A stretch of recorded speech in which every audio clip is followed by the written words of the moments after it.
ये हटाओ देश बचाओ, ये उनसे वजह से मोदी चुनाव में चुन के आता है। वो महिलाओं को एकदम चप्पल जैसे समझते हैं और राहुल गांधी ऐसे है कि जो महिलाओं को बराबर समझते और सम्मान देते। टीम नहीं होगा तो उसका 40 सीट भी रहेगा। वो बोलता आपकी बार चर्चे पर, मैं बोलता हूँ 40 भी नहीं आएगा। अगर मोदी साहब किसी का अच्छा कर रहे होंगे तो अडानी और अंबानी का सिर्फ अच्छा कर रहे हैं, इस गरीब जनते का कोई भी अच्छा नहीं कर रहा है। हिंदू और मुस्लिम हम साथ में रहते हैं, पर इन्होंने ना डायरेक्ट ना क्या कर दिया मैडम के हिंदू मुस्लिम अलग अलग कर दिए, सबके दिलों में ना खराब कर दिए मैडम। हमें 5 किलो की भीख नहीं चाहिए, हमें ना रोजगार चाहिए, शिक्षा चाहिए, अच्छी शिक्षा चाहिए। मोदी जी नौटंकी है, उसको कुछ समझता नहीं। पढ़ा लिखा पंतप्रधान प्राइम मिनिस्टर होता तो कुछ तो भी करता है, ये क्या करता है, सिर्फ ढोल बजाता है सिर्फ। बस इसको अगर सत्ता से हटा दो दूसरे दिन सुसाइड कर लेगा।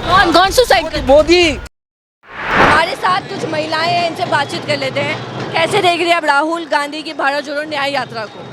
भारत जोड़ो न्याय यात्रा मतलब हम पूरे भारतवासियों के लिए एक इसके जैसे मौका जैसे है जो कि सत्ता परिवर्तन कर सकती है, लोगों में मतलब एक विचार डाल सकती है, न्याय का, मोहब्बत का, ऐसे तरह से देखते हैं हम लोग। लेकिन क्या लग रहा है, जैसे कल राहुल गांधी ने महिला अधिवेशन किया था, महिलाओं को संबोधन दिया था, कई वादे किए कि महिला हम सत्ता में आ जाए, महिलाओं को ये सब चीज़ें देंगे।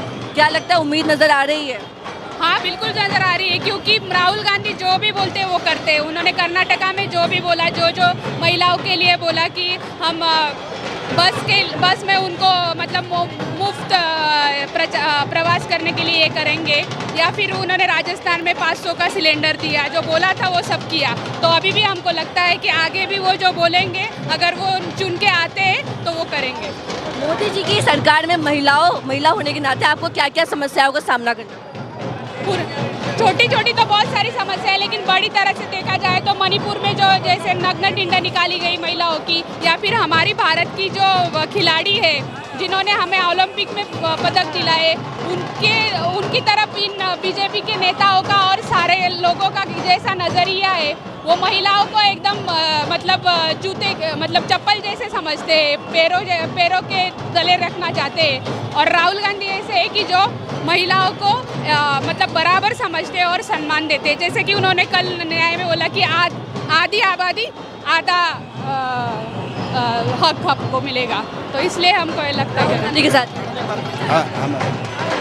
मेरी ये बात है, ये देश में ना ये हटाओ देश बचाओ, ये मुहिम राहुल गांधी साहब ने करना चाहिए।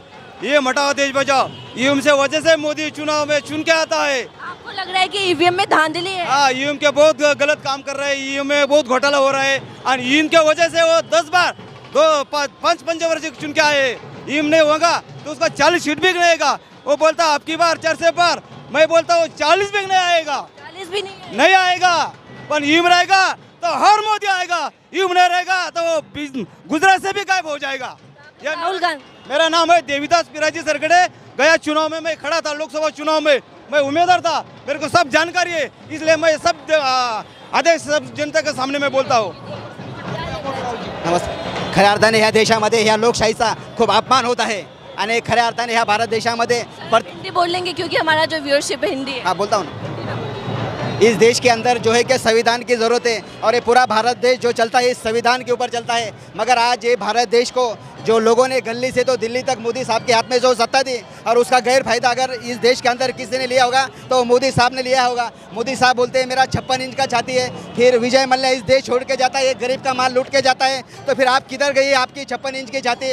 विजय मल्ल्या सरी का जाता है, नीरव मोदी सरी का व्यक्ति इस देश को गरीब लूट के जाता है। तो अगर मोदी साहब किसी का अच्छा कर रहे होंगे तो अडानी और अंबानी का सिर्फ अच्छा कर रहे हैं, इस गरीब जनते का कोई भी अच्छा नहीं कर रहा है। इस भारत देश के अंदर जब कांग्रेस पक्ष था तो इस देश के अंदर महंगाई आधे से कम थी। जब सिलेंडर 350 रुपये में था, आज सिलेंडर 1200 रुपये में हो चुका है। जब डीजल 60 रुपये लीटर था, आज 100 रुपये लीटर हो गया है। जो पेट्रोल 60 रुपये लीटर था वो अभी 110 रुपये हो गए। और ये अच्छे दिन है कि आप मुझे बताइए, अगर अच्छे दिन लाना होगा तो आप सबको कांग्रेस पक्ष के साथ में रहना होगा। मैं आप सबको इसीलिए कहीं कहता हूँ कि अभी तो हौसला है जिंदा, अभी तो जिंदा है हौसला, उड़ान बाकी है, हवाओं का है सिलसिला, अभी तो तूफान बाकी है, मुश्किल से तो अब मैंने चलना सीखा हूँ, अभी तो आखिरी छलांग बाकी है, आखिरी उड़ान बाकी है। और आप सबके हाथ में वो कांग्रेस पक्ष का पंजा, ये आखिरी काम बाकी है, ये आखिरी प्याम बाकी है। धन्यवाद, जय हिंद, जय महाराष्ट्र।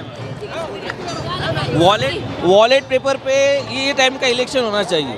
बैलेट पेपर पे चुनाव होना चाहिए, ये मत एक जनरल आदमी। ईवीएम पे भरोसा नहीं है। नहीं, बिल्कुल भरोसा नहीं। कैसे देख रहे हैं राहुल गांधी की यात्रा, जो जनता का भीड़ यहाँ पे बिना सत्ता होके इतनी भीड़ है, तो सत्ता आने से ज़्यादा भीड़ होगी और कांग्रेस से लोग खुश हो जाएंगे। कांग्रेस से खुश हो जाएंगे, बिल्कुल खुश हो जाएंगे। बीजेपी से खुश नहीं है। बीजेपी से खुश है, सिर्फ बड़े लोग खुश है, छोटे लोग खुश नहीं है। गरीब मिडिल क्लास लोग खुश नहीं उनको बिल्कुल खुश नहीं है।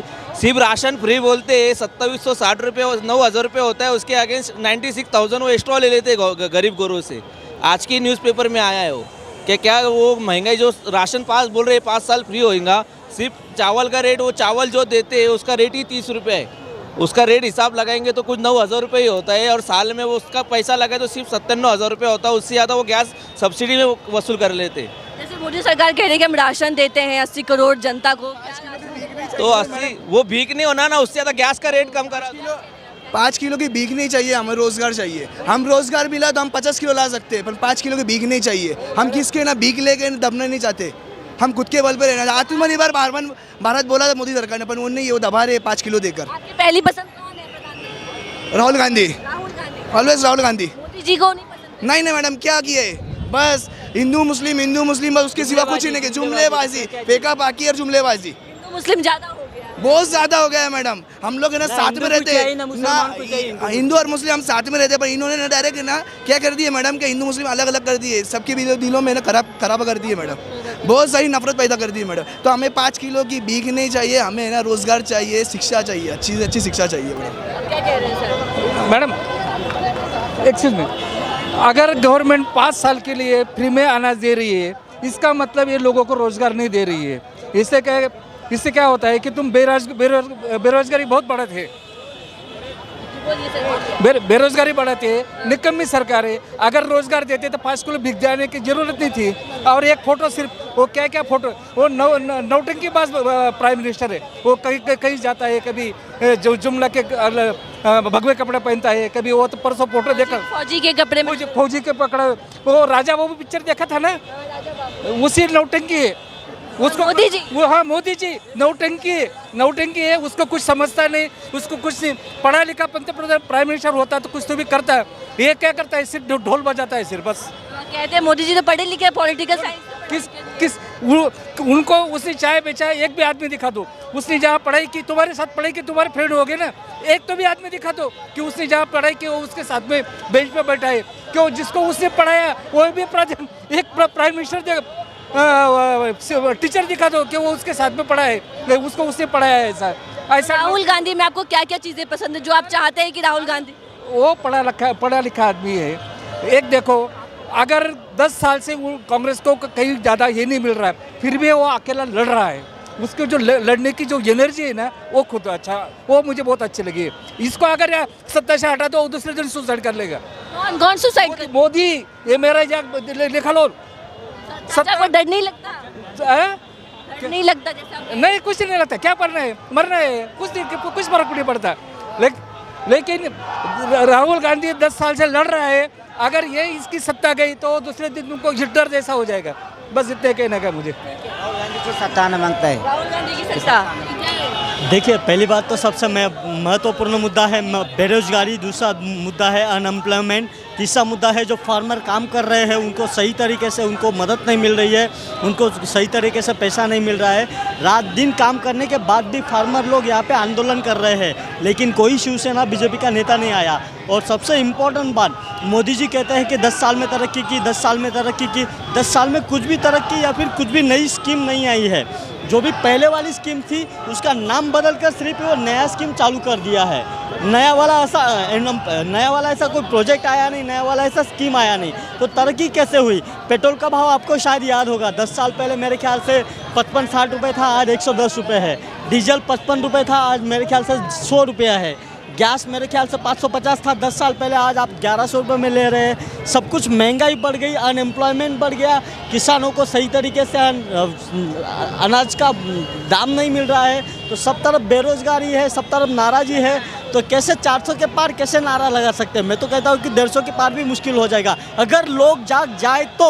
और हमारी यही कोशिश है, भारत जगाओ, लोग जगाओ, दुनिया को जगाओ। तो इस बार युवा की पहली पसंद कौन है? राहुल गांधी। मैम, पसंद की बात नहीं है, बात है सच्चाई की और अच्छाई की। यहाँ पे झूठे वादे नहीं किए जा रहे हैं। यहाँ पे जो है लोगों के साथ पैदल चल के लोगों की समस्या जान ली जा रही है। यहाँ पे वादे नहीं किए जा रहे हैं कि मैं 10 लाख दूंगा, मैं इतना करूंगा, मैं 2 करोड़ रोजगार दूंगा। बात देश के जनता की जो इज्जत लूटी जा रही है, महिला की जो इज्जत लूटी जा रही है, आज ओलंपिक के मेडल विनर्स की इज्जत लूटी जा रही है। सेक्सुअल हरासमेंट में जो केस है उस केस को डील किया नहीं जा रहा है। ब्रजभूषण को असल देखा गया था पॉक्सो केस में, सेक्सुअल हरासमेंट में उनको जेल के अंदर रखना चाहिए। इस बीजेपी और आरएसएस ने ये काम नहीं किया है। आज अगर आप देखा जाए इस देश की जनता 140 करोड़ में जनता आपको दिखाई दे रही कि जो युवक है ये बेरोजगार लोग जो राहुल गांधी की चाहत है। क्यों? तो देश के प्रधानमंत्री आज 10 साल में बेरोजगार जो क्वालिफाइड लोग हैं, जो ग्रेजुएट्स हैं, पोस्ट ग्रेजुएट्स हैं, एमफिल है, पीएचडी है, डॉक्टर है, इंजीनियर है, कंप्लीट करके बैठे हुए हैं, वो लोगों को 10 साल के अंदर उनको किसी भी तरह का कोई नौकरी नहीं मिला है और उनका कितना खर्चा आया होगा वो बात भी सोचने का है कि कितना अन्याय इस जनता से हो रहा है। और तीसरी बात बताऊंगा, अगर आप किसानों की बात करें, मणिपुर के महिलाओं की बात करें, सिर्फ शर्म की बात है अगर मणिपुर में महिलाओं को नंगा कर रोड पर गिराया गया है। ये इस देश के अंदर, इस डेमोक्रेसी में देश के प्रधानमंत्री इस तरह महिलाओं की इज्जत निकाल रहे हैं। और महिलाओं के बारे में अगर पार्लियामेंट में इस चीज़ के बारे में बात करना चाहिए, जो बेघर हुए हैं, भूखे मर रहे हैं मणिपुर में, उनके विषय पर कुछ बात नहीं करें। और तीसरी बात, अगर किसान बेचारा, और सबसे बड़ी बात यह है कि बहुत गंदी राजनीति यहाँ पे चल रही है। मतलब कांग्रेस हो या शिवसेना हो या राष्ट्रवादी हो, वो जो लीडर्स हैं उनके पीछे ईडी सीबीआई लगाई जाती है। अगर ईडी सीबीआई से डर गए तो वो वापस बीजेपी में ले जाते हैं, उनके सारे गुनाह माफ़ किए जाते हैं। मतलब ईडी सीबीआई का डर दिखाकर सारे लीडर्स को अपनी तरफ लेना और जो गरीब लोग हैं उनके बारे में बिल्कुल नहीं सोचना। ये गंदी राजनीति के खिलाफ अभी लड़ना बहुत ज़रूरी है। और सिर्फ राहुल गांधी को नहीं बल्कि पूरी दुनिया के पूरे लोगों को जगाना और पूरी दुनिया के पूरे लोगों को लड़ाना ये बहुत ज़्यादा ज़रूरी है। ये गंदी राजनीति खत्म होनी चाहिए। इसलिए मैं सुरेश ठाकुर राहुल गांधी जी के साथ हूँ और राहुल गांधी जी के साथ पूरे देश में लड़ूंगा। अभी देख रहे थे यहाँ पे तमाम लोगों के हम लोग बात कर रहे हैं, उनसे मसला जानने की कोशिश कर रहे हैं। आप पीछे देख सकते हैं, पीछे कैमरा ऊपर कर रहे हैं, यहाँ पे इतनी ज़्यादा भीड़ आप देख सकते हैं। राहुल गांधी के समर्थन में आप देख सकते हैं यहाँ पे